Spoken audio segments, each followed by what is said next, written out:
request to take the cell phone down or off, roll call please. Hi, Commissioner Edelman. Here. Hi, Commissioner Heatherington. Here. Commissioner Morris. Here. Mr. Prentice. Here. And Mayor Fitzgerald. There, stand by the allegiance. Pledge allegiance to the United States of America. And to the republic for which it stands, one nation, under God, indivisible, with liberty and justice for all. Kenny's gonna give. We can just take a moment to thank the board for everything that we have. And ask for his guidance in making good decisions this evening for the people in this community. And with Memorial Day coming up, thank those who have served our country. All right, thank you, Ken. All right. Get approval of the agenda, get a motion please. Oh. All in favor? Approval, public comment, there's nobody there. What's going on here? All right. Approval of the minutes, we're gonna lay them over. Do we need a motion to lay them over? Yes. Okay. I'll make a motion that we let over the minutes. Sorry. All in favor? Right over, Board of Officers, finance, we for claims for the amount of. $381,549.01. For May 2nd to May 15th, so, okay, Commissioner Edelman. Yes. Commissioner Heatherington. Yes. Commissioner Morris. Yes. Commissioner Prentice. Yes. And Mayor Fitzgerald. yes, current report. No reports. What report? What was it? Pretty good here. All right, Sonia. I just have one quick thing, Mayor. I want to remind everyone that our Memorial Day parade will be on Monday, May 25th. I will make sure that we have plenty of candy to hand out to our patrons. And I will also follow up with a text message as soon as I get our exact block that will be lining up. Usually we're towards Black Hawk about the third or fourth group, pretty darn close. It just depends on which street we're on. So I'll let you guys know. Hopefully you guys are all planning on walking and Does it start? it starts at 9. I heard we're supposed to be near the front. So Southway's supposed to be ahead of Beloit. Well, we always start in Beloit now, and we are always the third or fourth. Southway. Parade should be ahead of Beloit. Okay, Because they're rotating the streets. We were on 5, 4, 3. So we're moving up. That's what I thought. Go ahead, sorry. no problem. When Dave Christensen gets back to me and tells me exactly which street, I'll be sure to pass it. So you guys know exactly where it's. Yeah. Thank you. All right. And Anything it's else? John's quarterly. All right, John.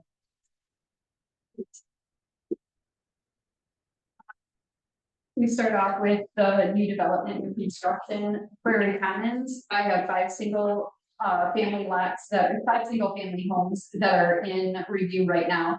They're just finishing up with the previous 5. And then I believe they'll have another set of 5, maybe 8 for the last set that they'll be submitting for. Those are all single family homes. I did list new construction by year.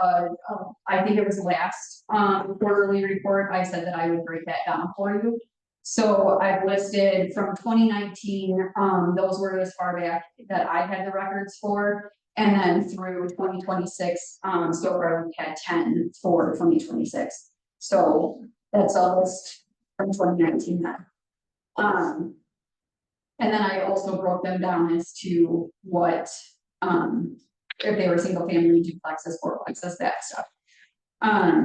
New businesses, I just have one home occupation, it's OTW handyman. And then other projects, I've regularly been attending the monthly regional economic development partner meeting. I attended when Congressman LaHood came for the check proposal, and then had a flood mitigation discussion with him as well. I attended the Council of Governments meeting. I also attended on Friday, the 2026 Lake and McHenry Counties MS4 workshop. That is that's been really informative, especially with the flood area that we have in South Beloit. There was a lot of good information that was given in alternative to just re-engineering like our banks and stuff like that. So Jeff also attended with me and we were on Zoom. He put in a request so that we can get the transcripts from that. So we'll follow up on that when we get that. Our zoning map has been completed. Fairgraham is in the process of finalizing that, for publishing, sending it down to, Winges to get that on the website. I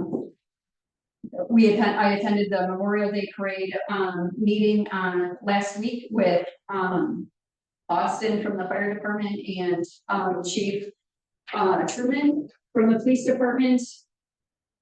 Attended the city center meeting in Beloit, last week, and they're also going through a zoning rewrite, for the city of Beloit, and I brought that back to Attorney Miller, and we're going to look at some of their stuff because it also incorporates a lot of our downtown in some of our uses.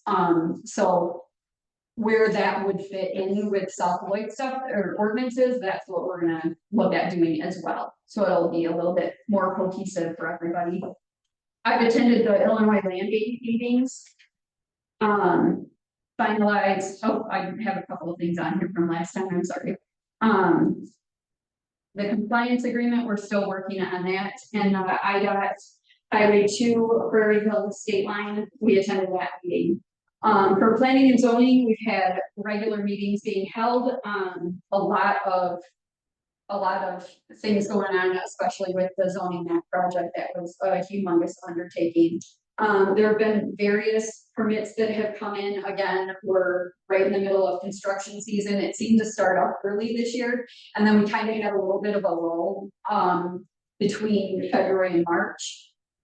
After it started, I think when we had that little bit of cold snap, it kind of scared people. Now they have really ramped up their construction. We're seeing everything being turned in. And it's all in full swing. That, again, that takes about 20 to 30 hours a week. We're always looking for new land to annex and extend our borders. And municipal code, we're working on approximately 40 hours a week, averaging 7 to 10 cases. Proceeding to the administrative hearing, we have scaled back on some of that because it was just a humongous undertaking and we were just producing more than we could keep up with, I think. And we're still working on some of the closed out the FDOs, and then we executed administrative search warrant. That's all I have. That IDOT highway project, highway 2 project. Do you have any information on that when they start? They want to, originally it was supposed to start in, you're testing me because I didn't have the date to look down, but originally I believe it was going to start in 27, and now I believe it's pushed out to 29-ish. So yeah, what we know is that IDOT funds a 5-year cycle. So each phase of the engineering, preliminary engineering, is one 5-year phase that was approved. We're done with that. Then final engineering, we're done with that. Now the construction phase was funded. At any point, they do not fund the next step. There's 3 steps, but they did fund this phase of the project for 26 to 30. Originally, we were told that the construction would happen in the early part of that 5-year cycle, and then over the last 6 months or so at the SLAS meeting, they told us it's been moved to the second half of the pumping cycle.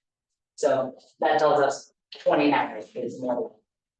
But it's funded there. it's starting to appear on there. Listen, they drive for a long time. Yeah, well, that's a good reminder that, we sometimes when we have, roads like Eastern or Roscoe, when there's curb and gutter and there's some work to do. We crank them out in a year or two. If we're lucky, try to engineer them in a year or two and get them done. IDOT takes 15 years to properly engineer, design, wire, all that stuff. They really spread it out. And any of those 5-year cycles could not be funded. Sometimes they do preliminary engineering and they don't advance the construction by funding. But in our case, they did. All 3 phases have been funded now. We're in that final stretch of construction, but more like 29 than 26. Anything else, Don? Nope, that's it. Okay, anybody questions or anything? Moving on. New business, discuss approve ordinance 2914, amendment chapter 118 and zoning to allow for use of shipping containers in certain zoning districts, get a motion, please. Second, okay. Watch this.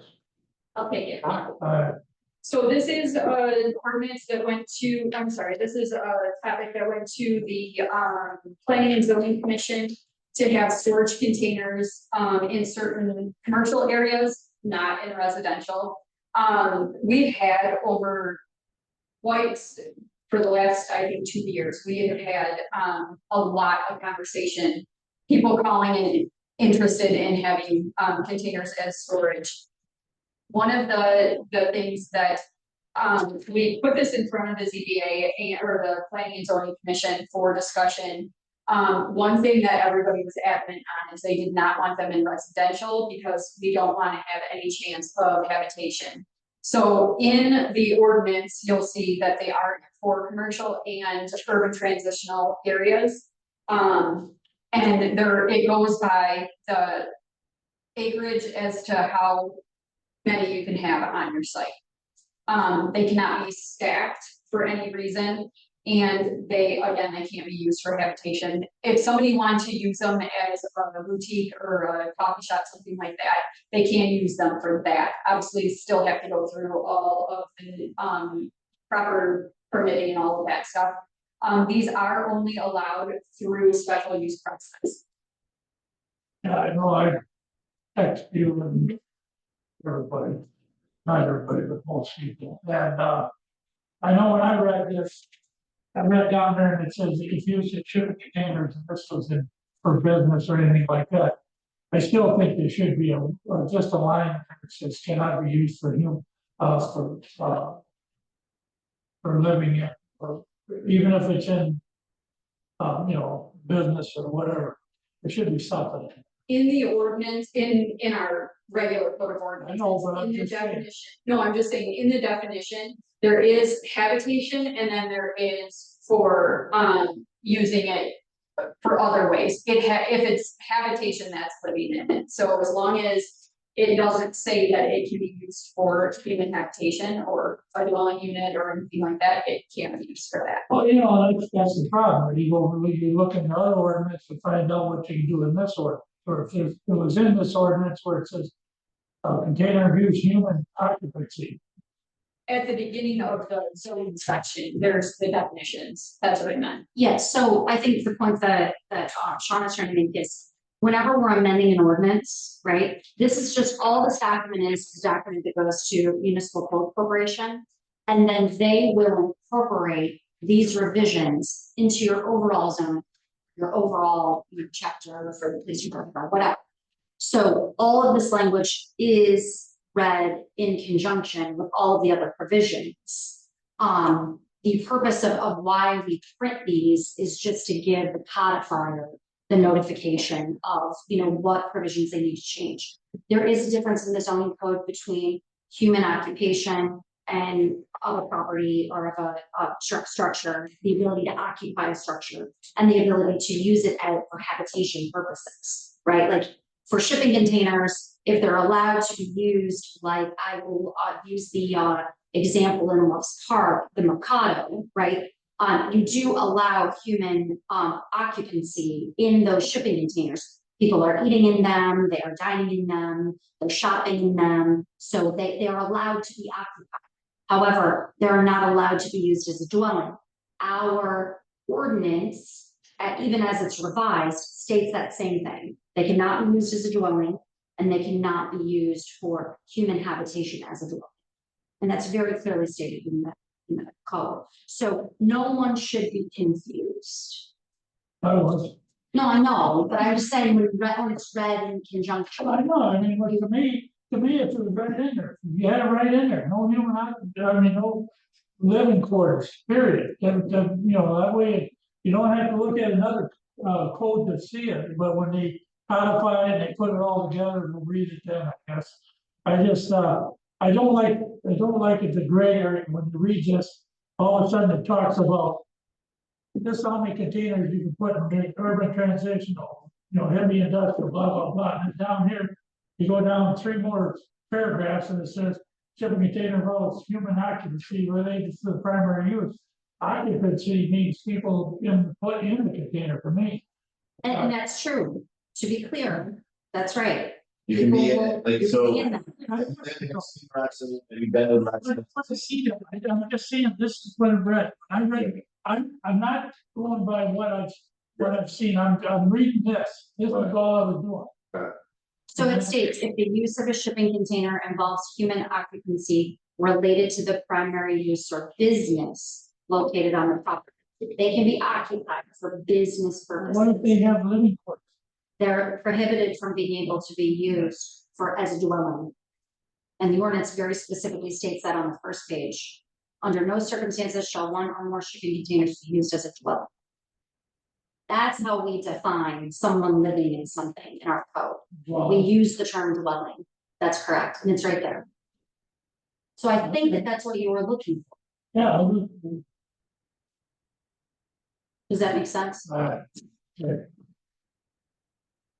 Alright.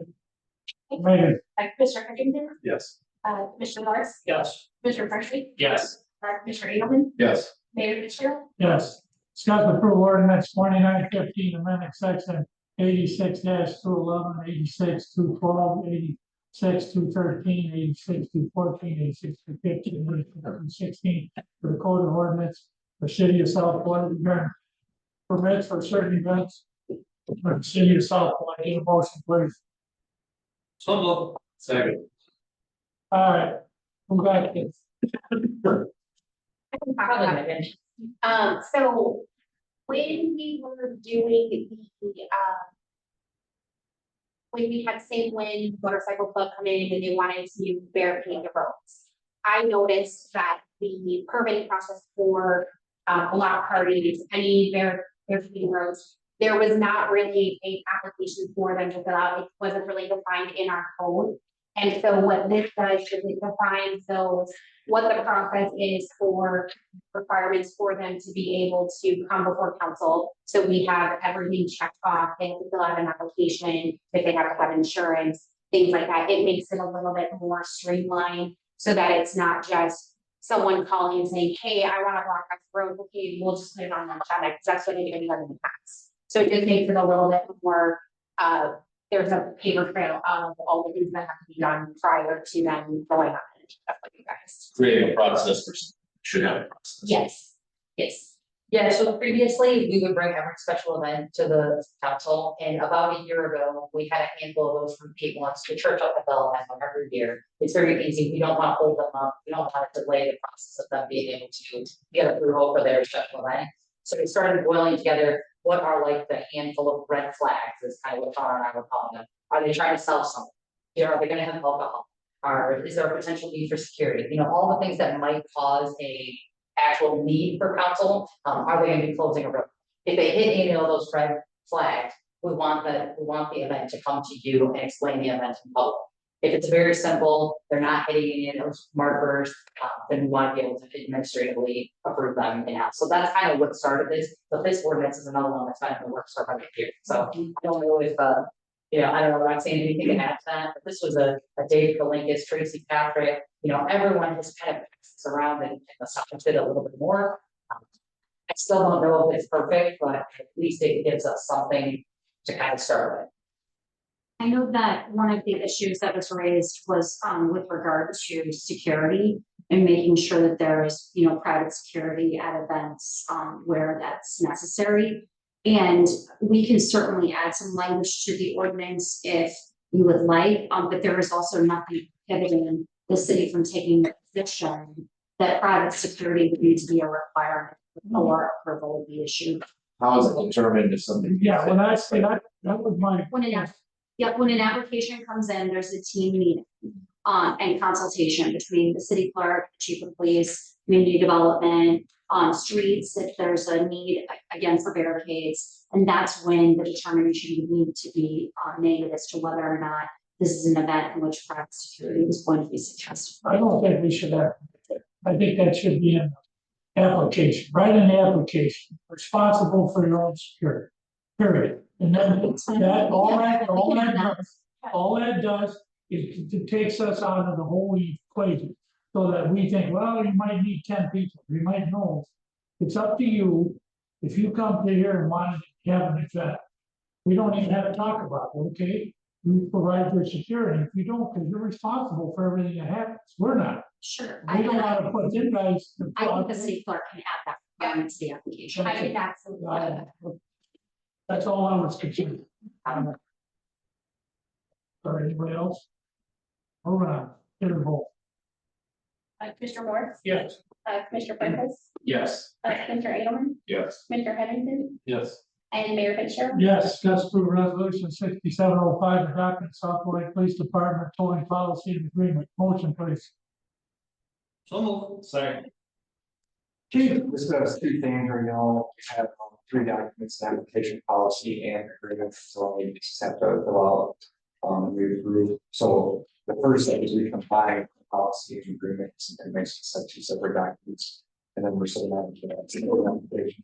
But this also allows the funding agencies to increase their fee by 25% per standard.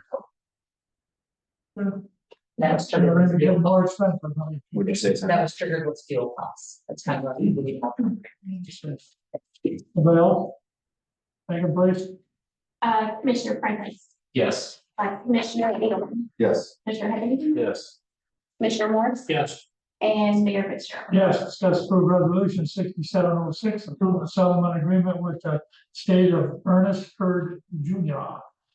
Motion, please. Motion. Second.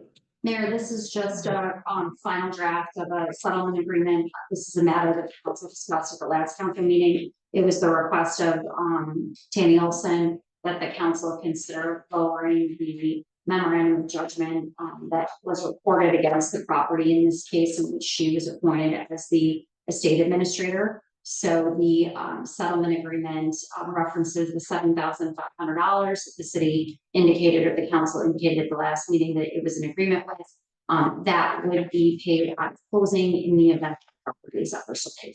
So the memorandum of judgment will remain in place at the full 43,000. That was originally 43,500. That was originally ordered by the administrative hearing officer, but it will be amended and then. I'm sorry, it'll be released once the property is sold. And the sum of 7,500 out of the proceeds of the sale is turned to the city. Anybody else? Motion, or Megan, please. Commissioner Edelman, Yes. Commissioner Heatherington, Yes. Commissioner Morris, Yes. Commissioner Prentice, Yes. and Mayor Fitzgerald. Yes, discuss approve resolution 6707, appoint member of the South Florida Library Board. Get a motion, please. Motion. Okay, this is Dwayne Farnsworth is stepping down after the year he's on board, and we appreciate his dedication to the library board. We're gonna give Rebecca Galino.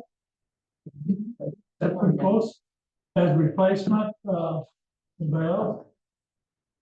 Mayor. Commissioner Heatherington. Yes. Commissioner Morris, Yes. Commissioner Prentice, Yes. Commissioner Edelman, Yes. Mayor Fitzgerald. Yes. I'm down to the end of this page. Is there any more that I missed on? No. Get a motion to adjourn. Motion. Okay, all in favor? Adjourn. Thank you, everybody, for coming.